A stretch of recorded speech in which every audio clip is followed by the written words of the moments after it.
Obrigado, Elita. Você lembra daquele momento que fazíamos na igreja, espada ao ar? Lembram-se? Espada ao ar. Aí o pessoal levantava a Bíblia, né?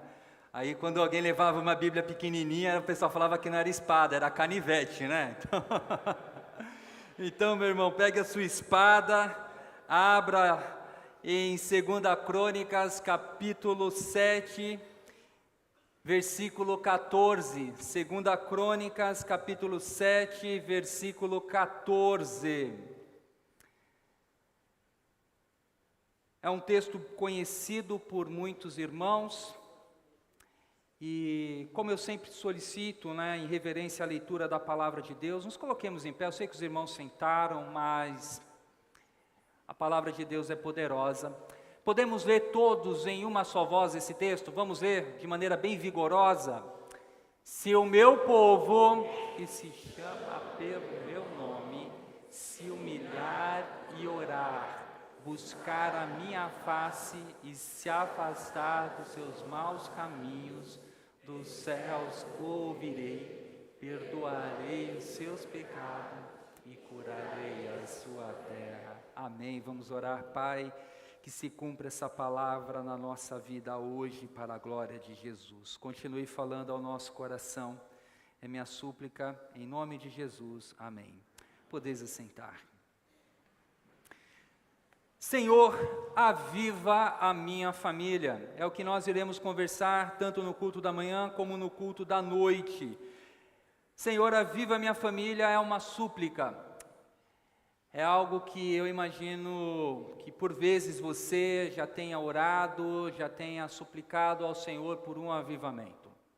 Mas antes de pensar nesse tema, eu quero iniciar com a história de uma menininha de 5 anos chamada Maia. Maia, ela cresceu num local onde ela nunca tinha visto a chuva. E aí, no determinado dia, estava ocorrendo uma forte chuva e o pai e a mãe foi levar a sua filhinha, a Maia, para fazer aquilo que todo mundo gosta, banho de chuva, né? É claro que quando você está indo trabalhar depois de adulto não é tão legal o banho de chuva, né? Mas eles queriam que a Maia tivesse aquela experiência de tomar um banho de chuva, de se alegrar. Eu não sei quando você tomou um último banho de chuva, você lembra? Eu lembro quando eu era garoto, lá na minha avó, fui morar uma época na minha vida, lá no Rio Grande do Norte, uma parte que eles chamam Agreste. E aí eu me recordo que lá tem a época de inverno. A época de inverno é a época de chuva.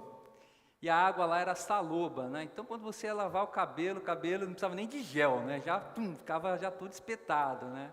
E eu me recordo naquele dia que choveu, e aí tinha aquela queda d'água, e era quase todo mundo na calçada, os meninos tomando banho ali, para poder lavar o cabelo, para ele não ficar todo ali assanhado. Mas Maia foi tomar um banho de chuva.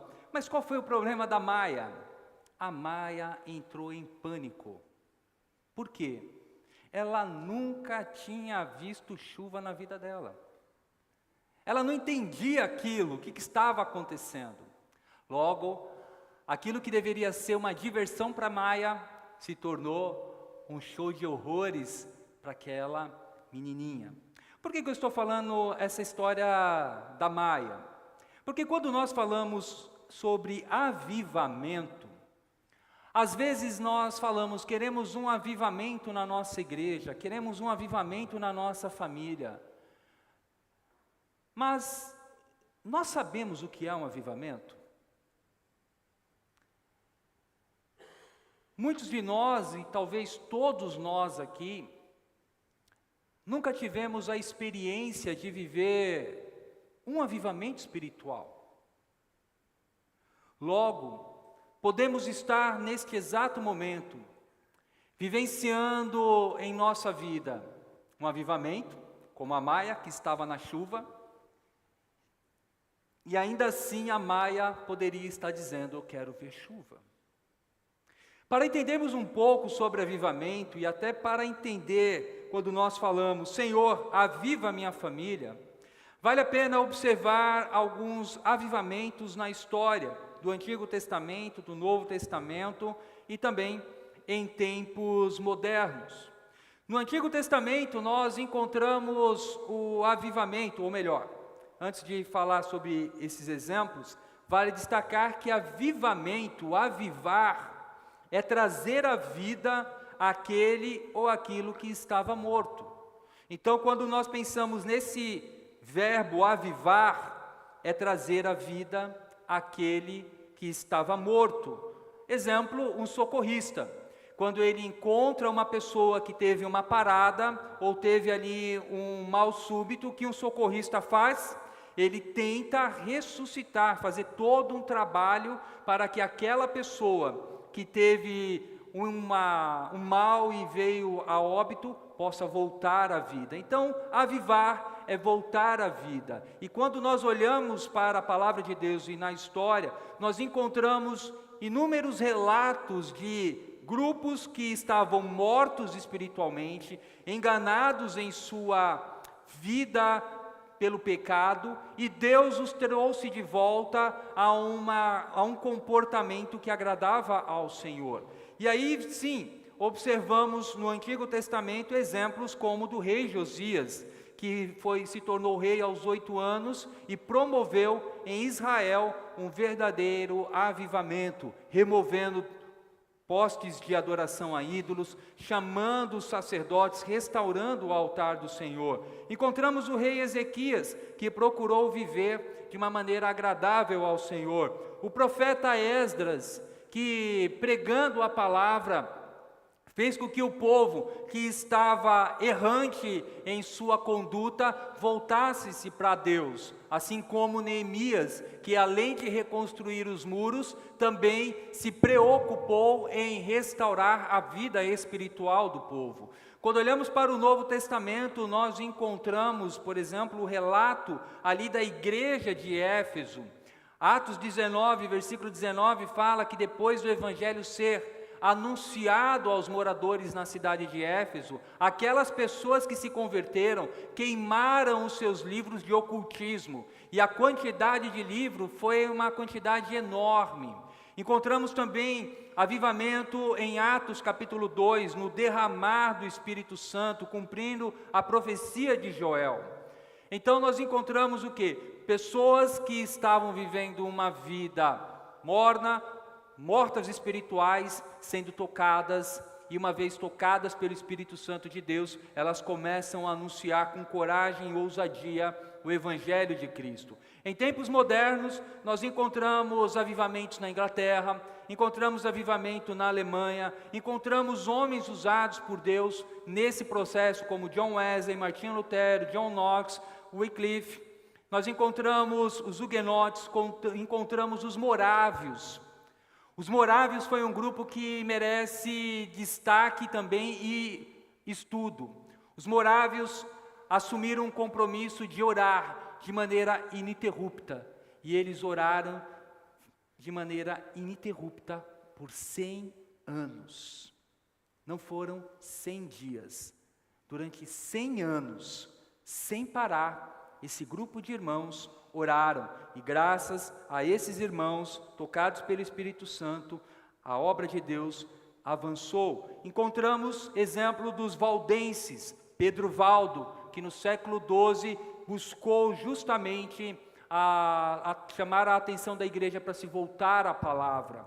Recentemente, em Augsburg, Kentucky, Estados Unidos, se tornou objeto de muita atenção por teólogos, antropólogos, sociólogos, quando um grupo de estudantes, durante 13 dias, realizaram uma celebração ao Senhor. Durante 13 dias, aquele grupo de jovens, aquele grupo de irmãos, estavam buscando a direção de Deus. Avivamento. Avivamento era o que aquelas pessoas estavam buscando. E todo avivamento que nós podemos encontrar é que ele surge em tempos de crise. Em tempos de crise nós oramos mais. Em tempos de crise nós lemos mais a Bíblia. Em tempos de crise parece que a nossa fé é quase inabalável. Em tempos de crise nós choramos, pregamos o Evangelho. Agora, quando a nossa vida está confortável, oramos pouco, lemos pouco a palavra, buscamos pouca direção de Deus. O que podemos observar é que os avivamentos sempre surgiram em tempos de crise. As reuniões de oração, elas brotam muitas vezes em tempos de crise. Quando a igreja ou o povo de Deus está passando por momentos de luta, a igreja se reúne para orar. Não importa que a vigília seja a noite inteira. Não importa que a vigília comece às 10 da noite. A igreja está reunida para orar. Encontramos ali a motivação. Podemos, por outro lado, estar clamando avivamento. Podemos, como igreja, falar: Senhor, aviva a nossa igreja. Mas muitas vezes o que nós podemos chamar de avivamento não passa de uma histeria coletiva. O que muitas vezes hoje a igreja tem chamado de avivamento não passa de uma histeria coletiva. Por que de uma histeria coletiva? Porque quando nós analisamos na história esses movimentos de homens que entraram na brecha, foram tocados pelo Espírito Santo de Deus, eles não ficaram limitados a um espaço de 4 paredes. Eles saíram às ruas, aos povoados, às cidades, anunciando a glória de Deus, chamando o povo para um concerto.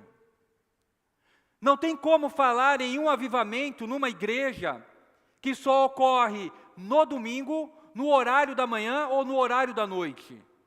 Um avivamento é algo que sai das 4 paredes e ela vai adentrando em todas as ramificações da nossa sociedade. Avivamento é tornar a vida aquilo ou aquele que estava morto. E aí nós entramos justamente sobre a família. E a nossa oração muitas vezes: Senhor, aviva a minha família. E tentando traduzir o que seria Senhor, aviva a minha família, algumas ideias surgiram em minha mente. Como, por exemplo, Senhor, aviva a minha família significa: Senhor, que as brigas dentro da minha casa possam parar. Talvez você já orou pedindo por avivamento, mas a sua ideia era que as brigas dentro da sua casa acabassem. Senhor, aviva a minha família. Pode significar meu cônjuge. Senhor, que ele me dê mais atenção. Eu quero mais atenção do meu cônjuge. Então, para você, avivamento é isso. O seu cônjuge dá mais atenção para você. Seja você homem, seja você mulher. O avivamento para você na tua casa seria seus filhos obedecerem mais a você. Então isso é avivamento na sua família. A sua vida financeira se torne próspera. Ou que Deus cure alguma doença na tua casa. Senhor, aviva a minha família. Senhor, cure as doenças da minha família. Ou qualquer coisa do gênero. Então, quando pensamos nessa frase, Senhor, aviva a minha família, o que de fato nós estamos pedindo a Deus?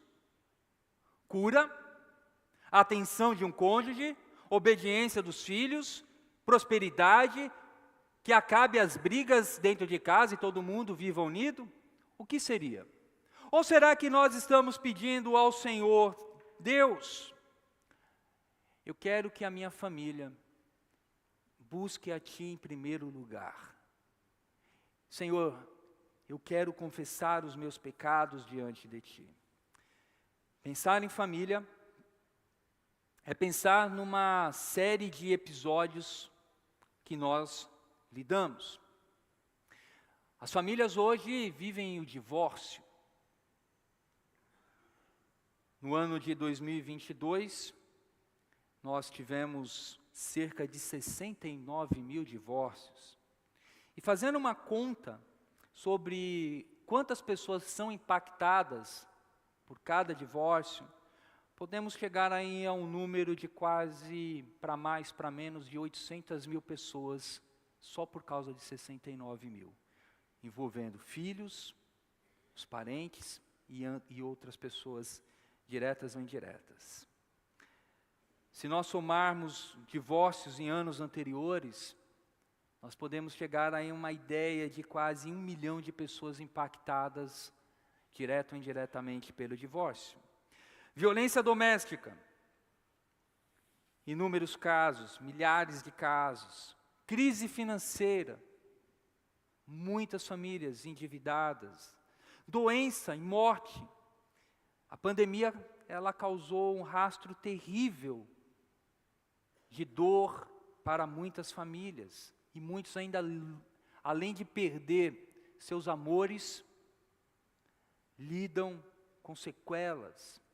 Famílias, elas estão no CTI, na área espiritual. Muitas famílias não oram. Muitas famílias não têm leitura da palavra.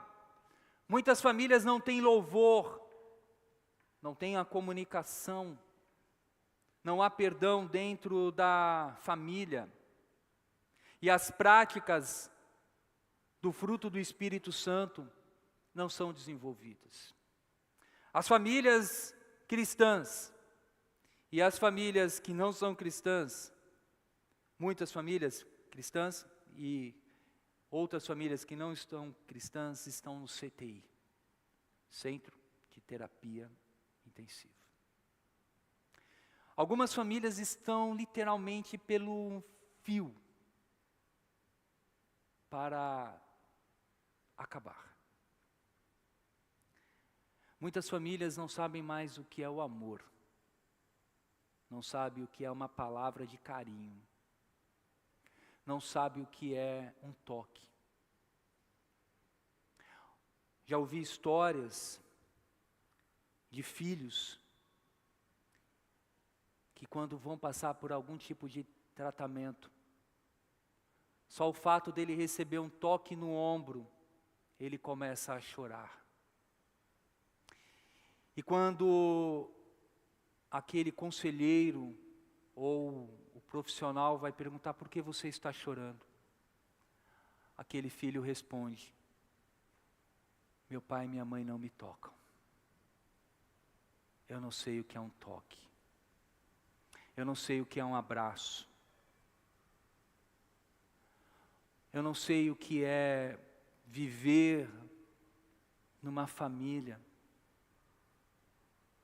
Eu vivo num local de guerra. Em outras palavras, famílias estão morrendo.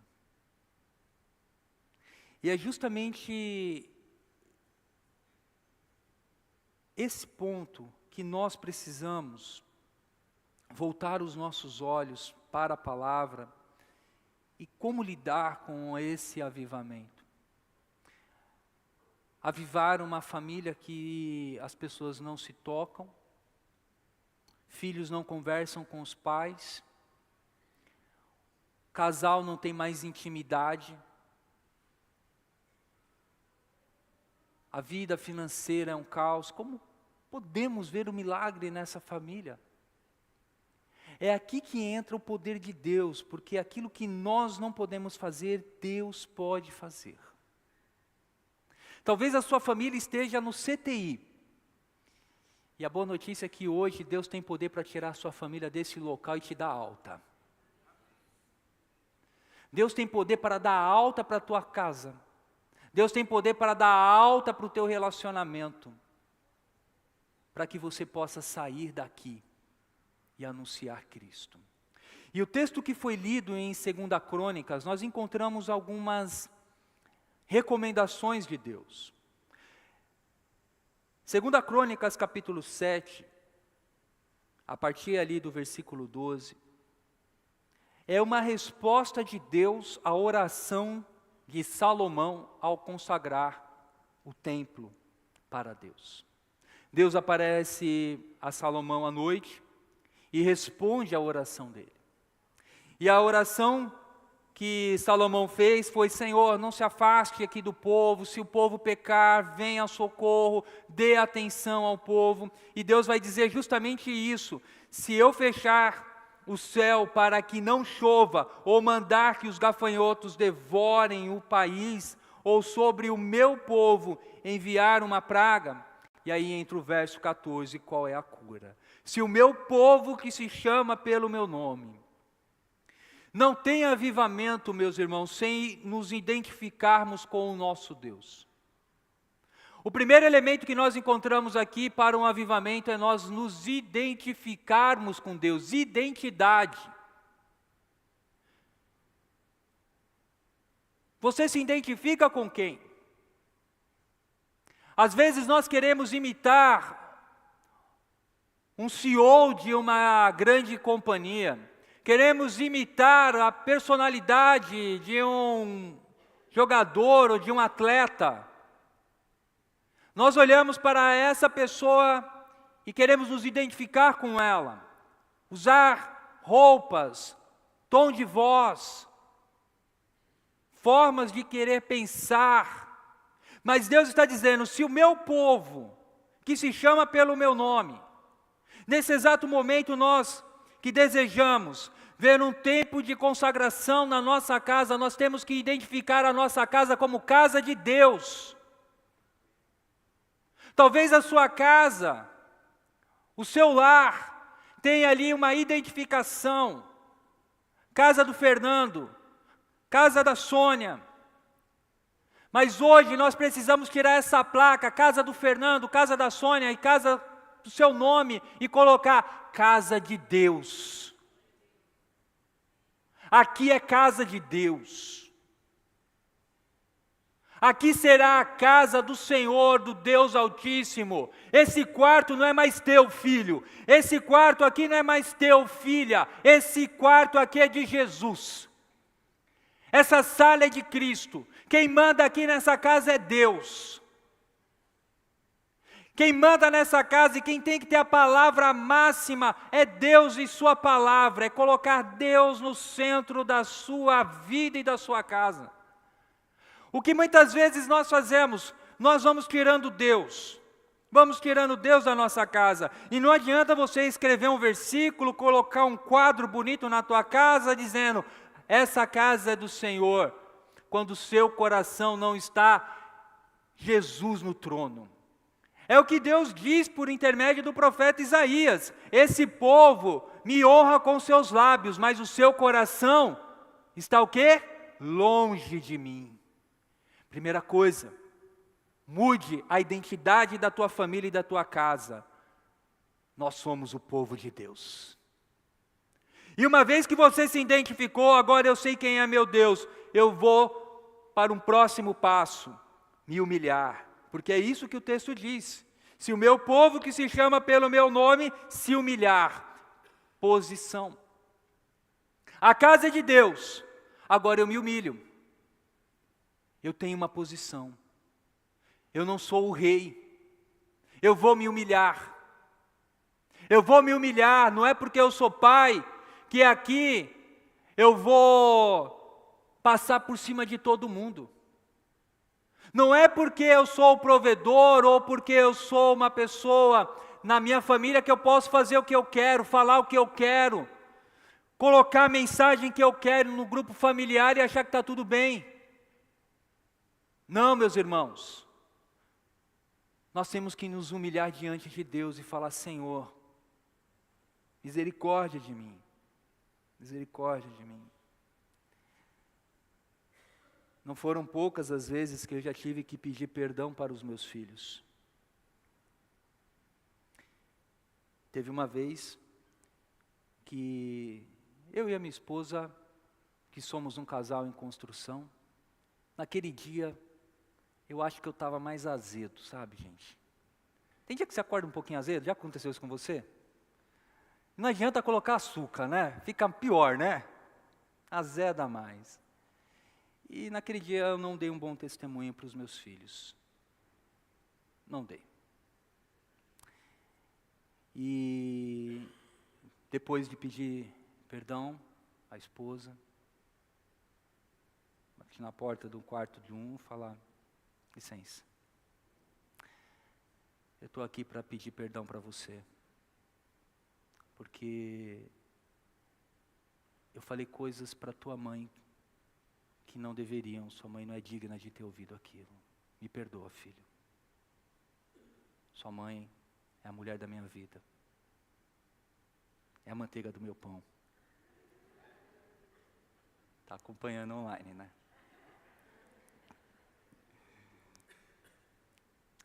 Bato no quarto da filha. Filha, o pai está aqui para te pedir perdão. Porque eu excedi.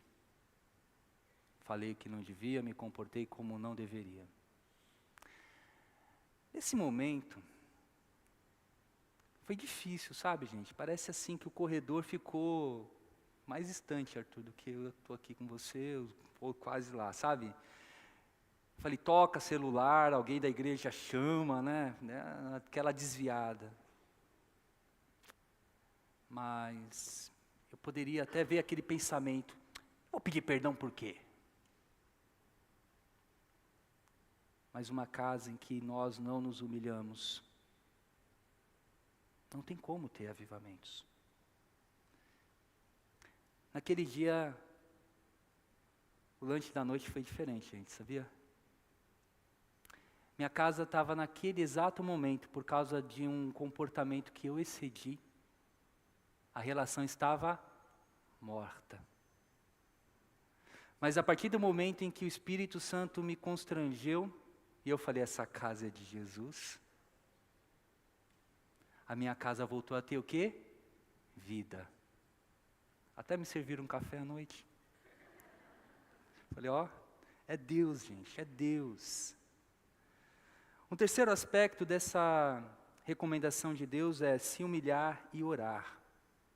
Orar é o processo.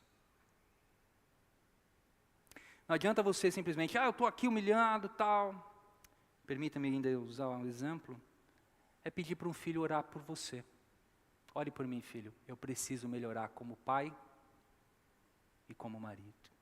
Há um processo. A oração, meus irmãos, é algo vital para uma igreja. Nós oramos em tempos de crise, mas nem sempre oramos em tempos bons. Buscar a minha face é o que Deus recomenda, direção. Às vezes nós estamos perdidos dentro de casa. O que eu faço? Como fazer? Para onde eu vou? Irmãos, se você está perdido e você não sabe o que fazer, aqui está o conselho de Deus: busque a face de Deus sobre a tua vida. Busque a face de Deus. Fala: Senhor, que o Senhor brilhe na minha vida, brilhe na minha casa, brilhe nas minhas relações. Senhor, me ajude nessa jornada. Se converter dos seus maus caminhos é uma decisão. Então, primeiro eu tenho a identidade, que é o povo que se chama pelo meu nome. Eu tenho a posição, que eu me humilho. Eu oro, eu tenho o processo. Eu busco a face de Deus, eu tenho a direção. 4, 5, agora eu tenho que tomar uma decisão. Se converter dos seus maus caminhos. Não adianta dentro de uma casa você pegar, agredir uma pessoa verbalmente, e eu espero que jamais fisicamente, e também jamais verbalmente ou emocionalmente, que as violências não existam. Mas às vezes nós excedemos. Principalmente verbalmente, o que é pecado. E é nesse momento em que nós precisamos tomar uma decisão: eu não quero mais esse comportamento em minha vida. Não é aquela ideia: eu grito com você agora, me perdoa, eu gritei com você. Dá 5 minutos depois, o que eu estou fazendo? Gritando de novo. Mas você não pediu perdão? Sabe, parece ioiô, né? Vai e volta, fazendo as mesmas coisas. Quando nós tomamos uma decisão eu não quero mais isso na minha vida. E muitas vezes nós vamos ter que pedir ajuda dentro de casa. Falar: olha, esse é um comportamento que eu não quero mais, me ajude. E aí a família unida consegue vencer ou te ajudar a vencer. 6, olha só o que nós encontramos. Uma vez que eu me identifico com Deus, posição, processo, direção e decisão, agora eu tenho a resposta divina. Deus diz, eu ouvirei dos céus. Deus poderia falar, eu ouvirei dos céus. Esse é o primeiro item. Mas o primeiro item é nos identificarmos com Deus e depois nos humilharmos. Precisamos, meus irmãos, da resposta de Deus. E aí depois vem a restauração, perdoarei os seus pecados. E o último é a restituição, que é sararei a sua terra. Ah, meus irmãos, quantos lares não estão mortos por causa do pecado? Mas a boa notícia é que Jesus tem poder para curar o teu lar. E sabe como Jesus faz isso? Já viu aquele corinho? Não é corinho, é cântico. A começar em mim, já lembra? Quebra coração. A começar em mim. Talvez você queira uma mudança no seu cônjuge, no seu filho, mas Deus está falando, é com você que eu quero começar uma obra na tua casa. É com você que eu quero fazer uma nova história florescer na casa que deixará de ser tua para ser a casa de Jesus. Talvez você seja a única pessoa crente na sua casa, é com você. Porque os grandes avivamentos, meus irmãos, não começou com multidão. É igual um incêndio. Um grande incêndio começa com o quê? Com uma faísca. E Deus está acendendo faíscas aqui nessa manhã para a glória dEle. Há um grande incêndio começando pelo poder do Espírito Santo de Deus nas nossas casas. Mas tudo com uma faísca que é o teu nome. E eu quero agora convidar você a orar. E de repente você está pedindo por um avivamento na tua casa, mas peça, Senhor, aviva meu coração. Senhor, eu confesso os meus pecados. Senhor, eu confesso. Eu confesso que eu não tenho sido um bom pai, eu não tenho sido um bom cônjuge, eu não tenho sido uma boa esposa. Senhor, eu confesso o meu pecado. Não tem como, meu irmão, minha irmã, você viver um tempo diferente na sua casa com arrogância. Humilhe-se agora diante de Deus. Peça o poder de Deus sobre a tua casa. De repente seu filho está longe dos caminhos de Deus. Ore, fala, Pai, alcance meu filho, minha filha. Talvez você esteja agora aqui muito chateado porque você foi ferido, até humilhado antes de vir para a igreja. Ore, fala, Deus, cura meu coração. Faça essa faísca virar um incêndio do amor e da graça de Jesus. Nós iremos orar. Iremos orar com você que está aqui nessa manhã e que hoje quer tomar uma decisão de entregar a sua casa, que não é o CEP onde você reside, mas é o seu coração hoje a Jesus. Talvez entre nós aqui você deseje uma fórmula para resolver essa dor. Jesus, Ele tem poder. A mudança na nossa casa começa quando Jesus mora no nosso coração, muda a nossa história. Porque Jesus passa a ser o Senhor da nossa vida. Não sei se entre nós há alguém que nessa manhã gostaria de entregar a sua vida a Jesus, dizendo, Senhor Jesus, venha orar no meu coração. não venha ser o inquilino, mas venha ser o dono da minha vida. Eu confesso os meus pecados, eu me humilho, e eu entrego minha vida, Senhor, nesse momento. Alguém entre nós que gostaria de compartilhar conosco essa decisão de entregar a sua vida a Jesus? Só vou pedir gentilmente, erga uma das mãos e juntamente com você iremos orar. Há alguém entre nós, aqui embaixo, na galeria?